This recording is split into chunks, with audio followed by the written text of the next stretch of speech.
exactly is going on with Dr. Jordan Peterson? It looks like he's lost a lot of his male audience, and we're going to take a look at how exactly that occurred. Also, we have news that a doctor who specializes in Parkinson's disease has visited the White House 8 different times. And we're going to move on from that because we're not even going to keep doing this with these people because we already know what's up, right? When it comes to the Joe Biden thing, we already know what's up. So I'm not even going to because if you came to the live, you would have heard me say that I knew from 2 years ago that Joe Biden appears like he has some sort of Parkinson's disease. This is not fun for me to say at all. I mean, that's just horrible, right? So yeah, no. But I do want to get into this Jordan Peterson thing because what's going on is that there is a mirror to the conservatives on Twitter, online. Candace brought it to YouTube to talk about it, and we're going to talk about it here. This is the kind of conversation that's happening because people are starting to wake up to the farce that they were given by these so-called freedom fighters. Dr. Jordan Peterson. Okay, I just want to say at the top, I obviously have met and worked with him. He has always been extremely kind to me. So nothing that I'm going to say should be taken personally. I am just taking a look at something objectively that, of course, is fascinating, interesting to watch, because it's really difficult to capture into words the international level of celebrity that this Canadian professor of psychology reached on YouTube. A celebrity which began back in 2017 when he began dropping lectures that were aimed at men with lessons pertaining to how they could order their lives. We all remember this. He subsequently dropped a book in 2018 that was entitled 12 Rules for Life. And it's a pretty good book, you know. I mean, like, he talks about getting yourself in order, sort your life out and stuff before you go jumping in the scene with all kinds of before you go jumping in the scenes with all this fake activism that they give you, sort yourself out. Me personally, I believe in sorting yourself out while doing it, not with the fake activism, right? Like the fake social justice warriors. Like with the fake social justice warriors and stuff like that, I'm just like, yeah, don't get all crazy and emotional. But there are things right now that people are talking about, which is very much like balanced conversation, but speaking as citizens of countries that they're tired of certain things that aren't working, systems that are put in place that aren't working for them. And so it's like, yeah, we do need voices in that. And maybe your life isn't fully sorted out, but while you're talking about these things, you're sorting things out in the background. And that's a beautiful thing too. So I get that part. I didn't sleep that month.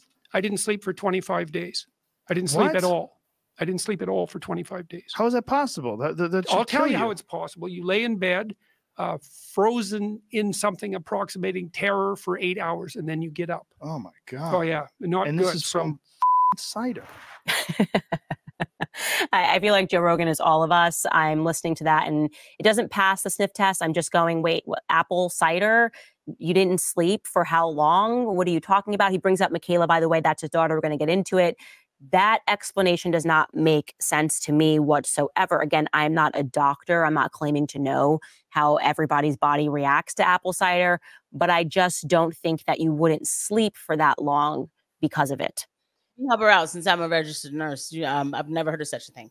There's no allergic reaction to apple cider that's going to make you not sleep for 25 days. If you're allergic to apple cider, God forbid, what would happen is you might get a rash. You might feel your throat closed and something like that. You're not going to be up for 25 days. What's going on with this guy, right? Like, it's just insane. But I want to jump ahead to like the confusion that happened. Some of Jordan's, what this really was a fight about freedom of speech. So we're just going to jump ahead because I know that's what Candace is talking about. And she communicates a lot of what is happening with JP. So people see her as auxiliary to him. Now, to be fair, she is not Jordan Peterson. Of course, she is not Jordan Peterson. And we can't say that every word that she says should somehow reflect on what her father's viewpoints are. But that's a good way to put it. By the way, guys, if you like the videos that I'm making, please don't forget to hit the like button, hit subscribe, and the notification bell. Thank you so much for everybody who watches. Really enjoy making these videos, guys. Thank you. Did tweet this. She wrote, yes, I think the Nazis on X equating Jews with rats and using hashtags like filth should have more content moderation and censorship. No, I'm not retracting that statement.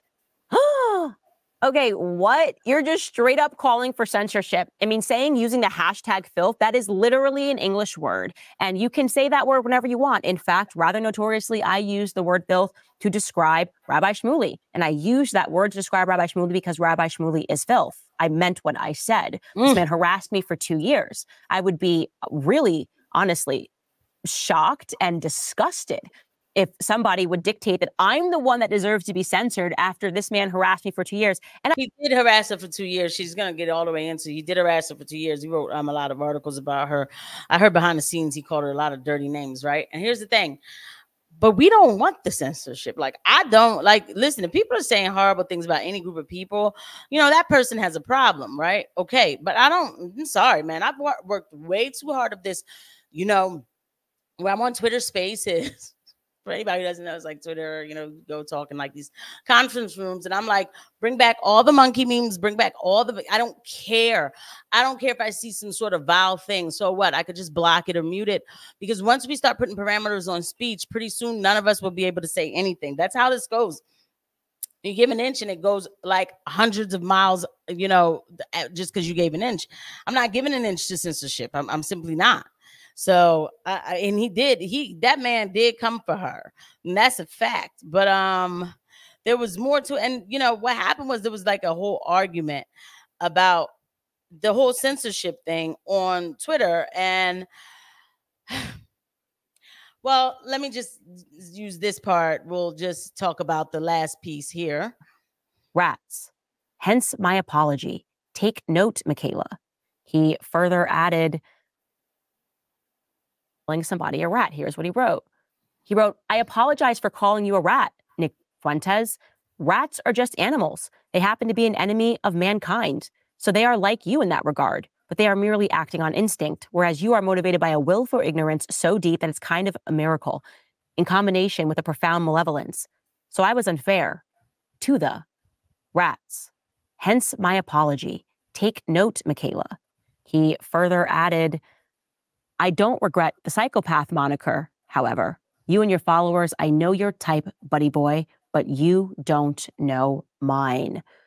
Okay, so parking aside the fact that it's written in sonnet form, which is something that I don't quite understand why he's doing that, Jordan Peterson has built himself as somebody who is calm, who is rational, who relies on logic, who is a person who believes in radical free speech. He's now coming to the aid of his daughter and essentially doubling down on calling, this is again a 62-year-old man, calling a 24-year-old a rat. And what is the reason, by the way? Because we should also say what is it that Nick Fuentes said that garnered that response from Jordan Peterson.